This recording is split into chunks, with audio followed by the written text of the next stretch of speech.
High, আপনার সবাই ভালো আছেন তো?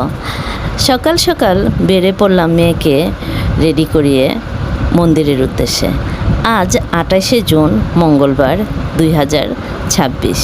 সামনের মাসের ২রা জুলাই ২০২৬-এর এইচএসসি পরীক্ষা দিবে আমার মেয়ে।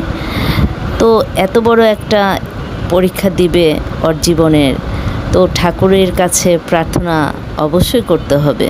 তো এর জন্য মেয়েকে উপোস করিয়ে আমরা সবাই উপোস থেকে মন্দিরের উদ্দেশ্যে রওনা হয়ে গেলাম এবং সেখানে যে আগরবাতি, মোমবাতি, তারপর যা যা রিচুয়ালগুলো থাকে মন্দিরের সেগুলো সব সমাধান করলাম।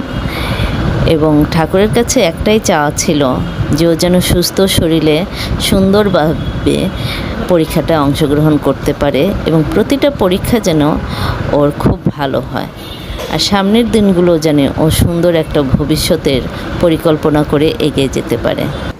কিন্তু আমার কি ভাগ্য, পূজা অর্চনা করে আসার পরে ওই দিনটা মোটামুটি ভালোই কেটেছিল।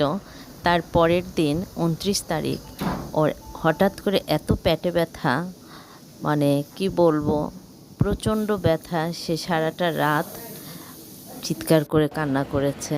তো আর দেরি না করে আমরা বাধ্য হয়েছি ওকে হসপিটালে ট্রিটমেন্ট করার জন্য।